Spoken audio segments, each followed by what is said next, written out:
In today's video, I'm going to speak about what happens when we stop people pleasing. We have all heard about people pleasing. It's basically to put other people's needs and priorities always before you. It's the form of people pleasing. I have read a lot how we people please. I have read that it is very necessary to stop people pleasing. But in today's video, I want to cover a few points that happen to us when we stop people pleasing and how normal it is, and it's a signal that we are on the right path. I welcome you all to the Universal Counselor. My name is Sapna, and I would like to call myself the intuitive psychologist, as I fully believe that when I'm guiding others, when I'm guiding myself, it's my intuition that flows, it's my intuition that is speaking, and it's divine that is speaking, and I'm just a medium to help others and move in the right direction. Even though I have the right degrees and the right diplomas, I still feel that your intuition is the most powerful teacher. What your intuition can teach, I don't think I have found any school or any university that can guide you with that. So, coming back right to the topic of what happens when we stop people pleasing. The first thing I want to mention, guys, is feelings of guilt. When you say your first no, you're not used to saying no to other people. When you set a boundary with somebody on how you want to be treated and you've never been doing that, it's going to evoke feelings of guilt.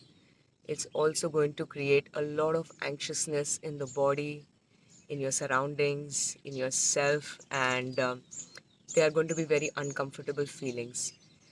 Why this happens? It happens because we are breaking through comfort zone.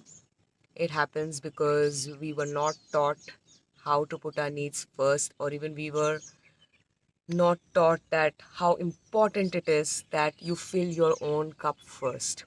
And then only you can probably from that space be there for other people. I want to give a short example here to describe how you can feel. Like, I remember going for lunch with a friend, and when the bill came, my friend had a card problem or some cash issue, and I picked up the bill and I paid it for that moment. But when I got back home, I felt that it's not about money, but we had decided that we're going to split for the lunch. So I would like that equality. And hence, after a lot of thinking, I did text this friend saying that, hey, I would really like to receive this part because we had discussed that it's going to be a split. And after I sent that message, believe me, I had so many feelings running around me, so many emotions, and the most dominant ones were guilt. And the second one was extreme anxiousness, even on a small thing like this. That's how people pleasing works. And that's how these emotions surface when you start this process. But when you feel the feelings of guilt, when you feel anxiousness, know that you're on the right path. Learn to sit with them and learn to take action in spite of feeling that. Because once you get the result, like for coming back to that example, like my friend immediately replied, "Oh, I'm so sorry," and they made that payment online. And I felt great. I felt good with myself. I understood that I stood up for my need. It was really not about that money, but it was being able to stand up for my need in such a small way, and it built me trust that I can probably start setting these boundaries again for with other people. So, anxiousness and guilt, there is one thing I want to speak about that will go hand in hand. That is, you will feel fear once you do this, and you will feel liberation. You'll feel extremely liberated after doing this. It's like this, like, a prisoner getting out of prison maybe after many years. It's like it can reach that kind of liberated state. But there will also be fear. So, from fear, I want to come to our second point. What is this fear about? This fear is strictly about abandonment. We as kids were taught that if we stand up for ourselves, if you create a boundary or you express your needs, the caregivers are going to go away. Your parents are going to leave you. Your friends are going to leave you. Hence, these fears of abandonment started coming inside of us.